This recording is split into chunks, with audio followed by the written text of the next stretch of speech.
Hey all, so today I want to teach you how you can use Kimi K2.5 for free.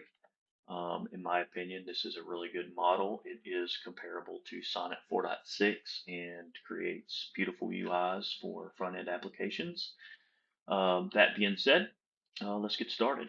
We'll head on over to build.nvidia.com and I will drop this link in the description or comments below. Once you get signed in, the top right, there's a view code button.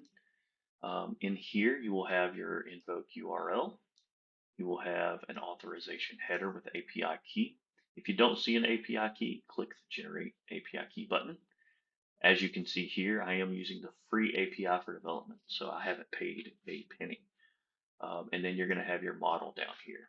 And so from there, once you can see all of that information, you can head on over to Cursor. This also works in VS Code, but I personally prefer Cursor. So you're going to do Command Shift P on Mac, Control Shift P on Windows. You're going to type in the word model. You're going to open up the Cursor Settings Models.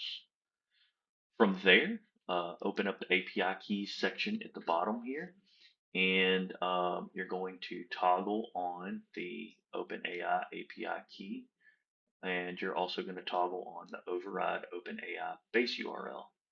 And what you're going to do is you're going to head back to NVIDIA and your invoke URL, you only need this portion here up to the V1. You don't need the chat completions part.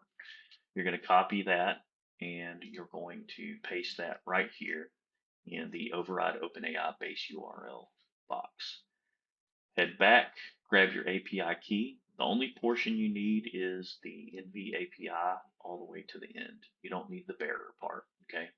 So copy, paste that over here in the OpenAI API key section, okay? From there, you can go ahead and close the API keys. We're done there. Then we're going to click just above it at View All Models, scroll all the way to the bottom, and we're going to click Add Custom Model, okay? And then from here, we're going to go back to NVIDIA. We're going to grab the model name right here exactly as is, copy it, paste it back here in Cursor, click the Add button, which I've already got it added up here.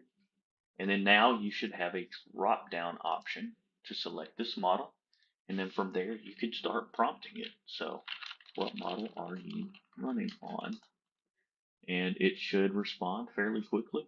But yeah, the free limits are like super generous, and there is no daily limit.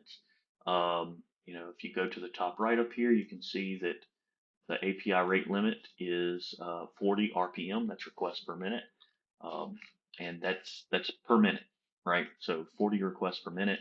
That's not per day. That's not per week. So you can use this continually throughout the day as long as you follow and abide by those minute by minute limits, right? And those are very hard to actually reach. I've only reached that limit once when I was, I had multiple agents running simultaneously. So, um, yeah, that's basically it. That's how you can use Kimi K2.5 for free. If you like these tips, please subscribe. I've got more content coming, and yeah, thank you for watching, and hope you have a great day.